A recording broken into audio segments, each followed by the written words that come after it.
This video is brought to you by Wicket Cricket Manager. The ball is thudding into the glove. One of the faster bowlers in the world is steaming in with a wicketkeeper behind the stumps. Except you might have noticed that I said glove, not gloves.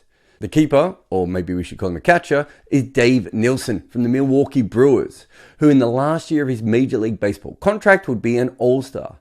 The bowler was World Cup winner Craig McDermott. Both were Australians who happened to share the same agent. And that's why Nielsen asked to take a few in the nets from McDermott, standing just a metre back from the stumps and pouching the balls cleanly from McDermott off his full run. It was in those nets that Nielsen also talked to McDermott about a new delivery, the split finger slower ball. McDermott would eventually use that as his variation for a while, but it was Glenn McGrath who perfected it, even using it in tests for a while until batters started to work it out better. And if McGrath was one of Australia's greatest seam bowlers, then Fred Spofford was the first great.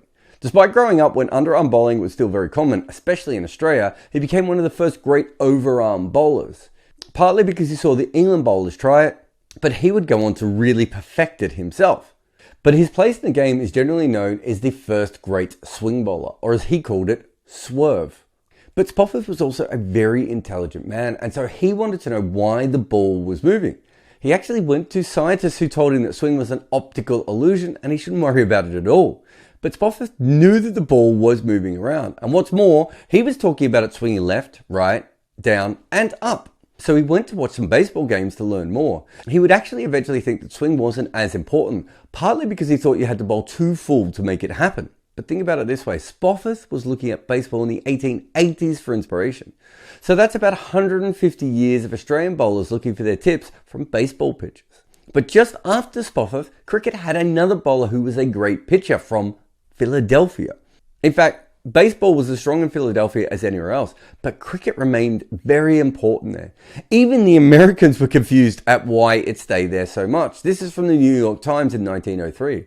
It has often been a problem for the psychologist or sociologist why Philadelphians play cricket and why they're the only Americans to play it. And when they did play, they were also very serious about it. W.G. Grace played in Philadelphia, as did Hugh Trumbull, Joe Darling and Archie McLaren. The Philadelphians also toured as the Gentlemen of Philadelphia, and when they did, they took with them one of the greatest and most underrated cricketers of all time, John Barton King, or Bart. King had moved to cricket as a young man and was instantly good at it. As a baseball pitcher, he knew how to deceive batters of, well, either sport. And by 18, he was playing for the American national team. Like a pitcher, he covered the ball with his non-bowling hand as he came into the wicket, much like what bowlers do now with reverse swing. The Australian squad to England in 1893 stopped in Philadelphia on the way back home. They played 2 matches, and in the first they were absolutely hammered. First when they bowled, Philadelphia made 500. King, batting at number 11, made 36. But then King would also take a 5-for. Everyone was shocked that a city from America could beat the Australians, although the Aussies did come back to win the next match easily. These were King's maiden first-class matches.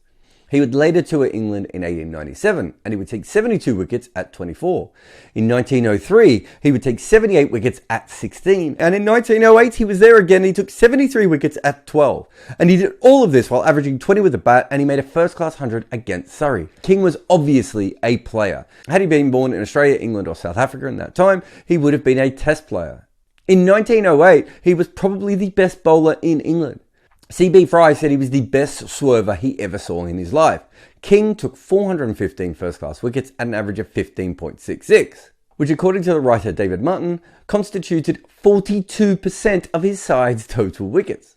But sadly, when cricket finally died out in Philly, so did all US cricket, and the legacy of this pitcher, who bowled as good as anyone, went with it. But it is worth talking about other cricketers who went on to baseball. It might be stretching it a little bit to talk about Arjun Nimala, who was recently a first-round draft pick in Major League Baseball, but his family is from India and he would often go back and play cricket as a kid.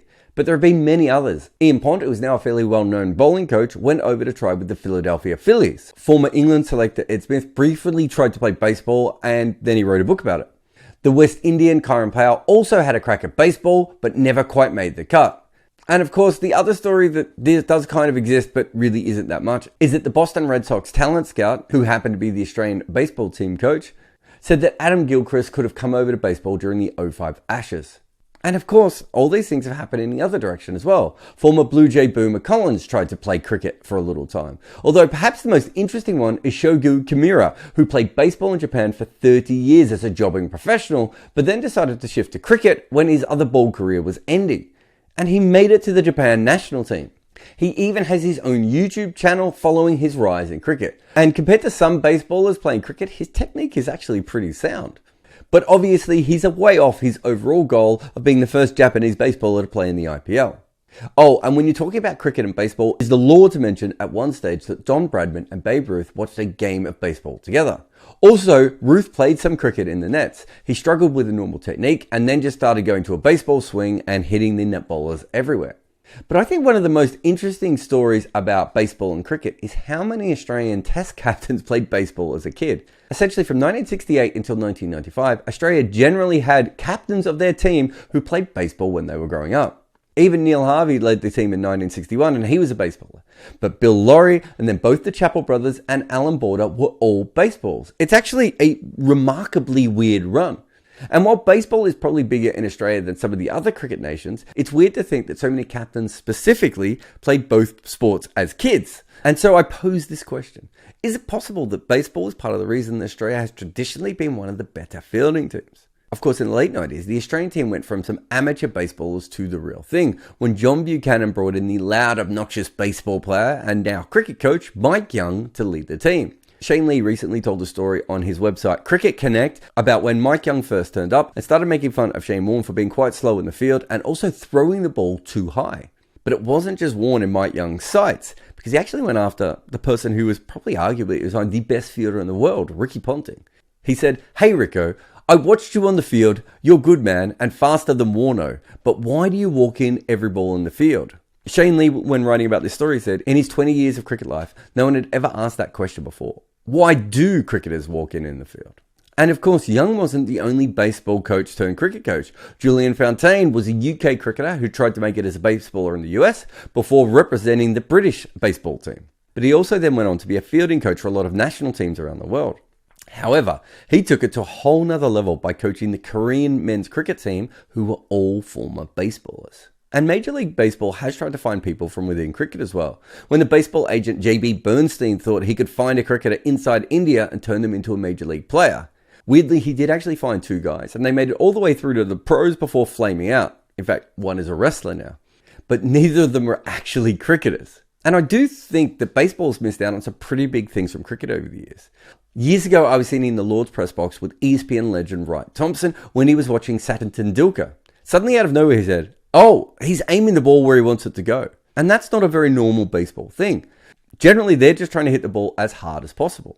But in cricket, for a long period of time, maybe because the bat is a different shape, we have understood that people are actually trying to hit the ball somewhere on purpose, or even they have a natural way of dragging the ball, and that's where we put all the fielders. Baseball never did that. They put the fielders in more or less the same pattern for generations. There was a brief time when they changed it a little bit for a legend like Ted Williams, but mostly the fielders were left in place. And this is such a weird one for me, because if baseball had been paying attention to cricket that whole way, they could have started shifting decades earlier. Because of course players hit the ball to similar places repeatedly. Baseball should have shifted their field to have an extra deep mid-wicket and also a mid-on inside the ring, or diamond, years ago. Although by the time baseball finally worked all this out, old baseball fans hated it and now they're not allowed to shift their field. But there is also one other major modern crossover. Cricket and baseball both have knuckleballs. Adam Holyoke, who used to bowl the split finger as well, used the knuckleball quite well in the 90s. The version from Zahir Khan, which was the first time the delivery really started to be spoken about a lot, comes from Charles Langeveld, who potentially got it from Jonathan Trott's half-brother, Kenny Jackson. But the real change comes when bowlers like Benny Howell and Andrew Tye become more like knuckleball specialists. For Tye, he really went from a club bowler on the fringe of professional cricket to an absolute professional, and that was all from a little bit of knowledge being passed to him from an English professional. And even then, it took Tye 3 to 5 years to perfect it. That one ball changed his entire career. And then there's Benny Howell, who went from a bog ordinary sixth bowler in any rotation of just really ordinary medium pace to one of the most destructive wicket takers in T20 cricket history, just because he played a little bit of baseball in Melbourne. But the real difference between baseball pitchers who throw knuckleballs and the bowlers who deliver them is pretty much that the guys who do it in baseball are knuckleball specialists. It's almost baseball's version of spin, except there are basically none of them left. But Major League Baseball went 2 years without a knuckleball pitcher very recently. I mean, imagine cricket going even a week without a knuckleball being delivered. And our bowlers will switch between a knuckleball and an outswinger and an off-cutter over and over again without any problem. Knuckleball pitchers can't do that. It may have something to do with the different seams or the bowling versus throwing action. But I've always wondered how much better Major League pitchers would be if they could throw 100 miles an hour with one pitch and then follow that up with a knuckleball dragging along in the dust. And of course, we just mentioned Major League Baseball. Now we need to mention Major League Cricket, which even has a title inspired by its baseball cousin. But even more than that, the major venue for that tournament and the home of the final was in Dallas. The stadium that they changed used to be the home of the Texas Air Hogs, an independent baseball team that folded during COVID. I think one of the things that's really weird for me is that for generations, cricket and baseball distanced themselves from each other. But professionalism and globalization just keeps bringing them back together, one knuckleball at a time.